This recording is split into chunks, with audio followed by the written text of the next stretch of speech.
Hoto then speaks to the children. On our arrival to Earth, the world was in chaos. The global war between nations was well underway. Humans had been tricked into conflict once again. We the Sultai could not force our way into your societies, or show any hostilities towards your armies, as this could then be twisted against us, and used by Earth's leaders that what they were saying was true, that we were destructive, evil, and only wanted to take over the Earth for ourselves. This of course was a lie. We had to use stealth and telepathy to contact strong-minded individuals around the world to try and spread our word. The Earth's leaders' deception almost worked, however thousands of people around the world saw the truth. Then, above the children, 3 ginormous flying craft appear, and many smaller flying craft accompanied them. The craft were massive, with windows and lights all over them. From the underside of the large craft, some bay doors opened, and some other flying objects left the bay doors and began to descend towards the crowd. The objects hovered above the thousands of people, as the people below made clearings for them to land. Hoto then speaks again. We still managed to arrange a massive rescue and pick-up operation. We sent all our available craft to the people of Earth's aid in a desperate attempt to save as many people and animals as possible. Then, the smaller craft that descended from the massive ships landed in the clearings amongst the crowd of people. They were some sort of teleportation device, as they are no bigger than a small house, yet hundreds of ETs poured out of them, and clad in an armour and carrying weapons, along with many 2-legged robots piloted by ETs.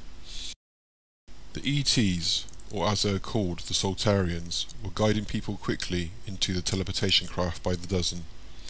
And as people entered the teleportation craft, golden balls of energy shot upwards from a dome and some towers on top of the craft, and flew towards the huge motherships patiently waiting above. Hoto then speaks to the children again, but as we suspected, the Earth's insane and paranoid government and military forces intervened.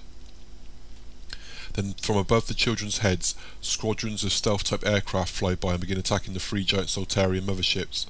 Panic consumes the people in the valley as the Soltarian fighters engage the squadrons attacking the motherships. Soltarians desperately are rushing people into teleportation craft as their 2-legged robots and soldiers engage government military forces and armoured vehicles that storm the valley, shooting at everything and everyone. Hoto then jolts his head back as if in fear of something behind him. "No, it can't be, not yet," Hoto says to himself. "Hoto, what's wrong? Why are you scared?" Michael says in a worried and puzzled voice. Hoto, panic-stricken but trying to remain calm, speaks quickly to the children. "Children, quickly, gather round." All the children, now anxious and some quite scared to see Hoto acting this way, rush and gather round him. He puts his arm around them and speaks quickly again and in a worried voice. "Children, forgive me. This was not meant to happen like this. When you wake up, you must run and hide, understand? Just run and hide." "Hoto, what's going on?" Sam replies almost in tears. Mike yells for Tara as chaos is going on around them. "Tara! Tara!" Tara puts her arms around Michael and Sam, who are hugging each other, and angrily screams at Hoto. "You lied! You lied to me! You said there'd be nothing to fear! You said we'd be safe!" Lightning is erupting and crackling from the ground and sky. The scenery is distorting and morphing as the motherships are crashing to the ground as a battle ensues in the valley. The whole landscape is in chaos. Hoto's face is in anguish. "I'm sorry, children. I'm sorry." "Ah!" Hoto screams in pain as light shoots out from his mouth and eyes and courses through his body. Then an almighty light surges out of him and throughout the entire landscape like an atomic blast.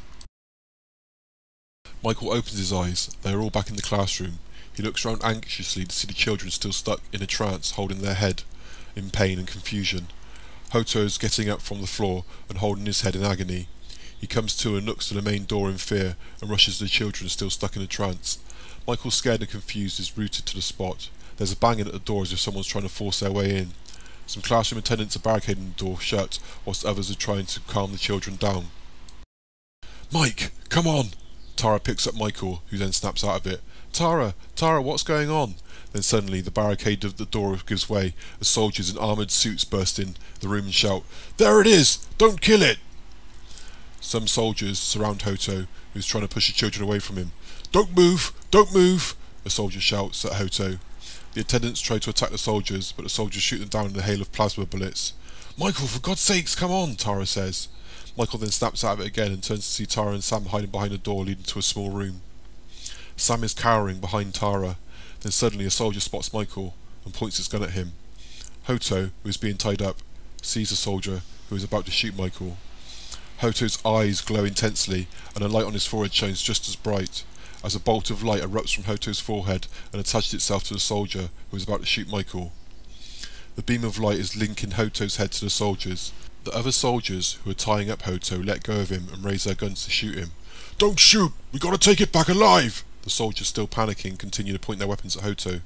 The soldier who is connected to Hoto's light beam is stood up, but shaking and making noises as if he is having a fit of some kind. The soldier suddenly turns, lifts up his gun, and shoots the other soldiers. "Michael, come on!" Michael runs to Tara and Sam.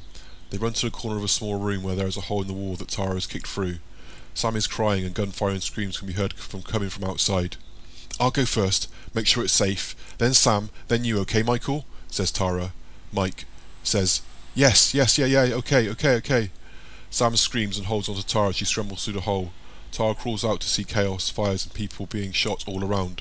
Tara crawls back into the room. "Sam, come on, hurry up," says Tara. Michael turns away from the hole and in the wall and can see through the door. Hoto is panting and struggling to remain on his feet. All the soldiers are dead.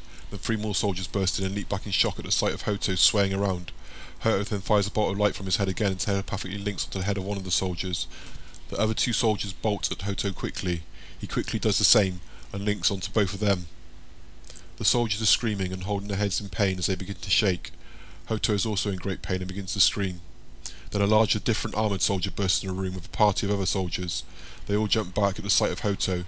You could not see the expressions on their face for their face masks and armour, but you could tell they were surprised, apart from the giant one.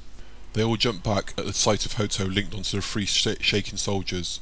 The larger soldier commands one of the soldiers towards Hoto, and they all point their weapons at him, apart from one who fumbles with a box pulling out a syringe full of luminous liquid and a needle. "Michael! Michael!" Tara yells. Michael, sweating and petrified, turns away from the door and crawls through the hole in the wall. Tara is pulling Sam by the hand and Michael follows.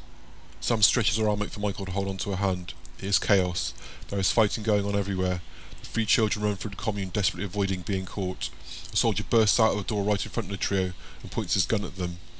Tara spreads her arms out, trying to shield Sam and Michael behind her, as they are all froze on the spot. Then a commune member, covered in blood, bursts out from the door and attacks the soldier. Tara and Sam run, but Michael doesn't. He can see Hoto being bundled into the back of a vehicle. He looks dead, then suddenly his eyes opens, and he looks at Michael. "Michael, run. You must stick with the others. Now run." Hoto's voice echoes in Michael's mind. He begins to cry and then begins to run to catch up with Sam and Tara as the vehicle Hoto is in speeds off.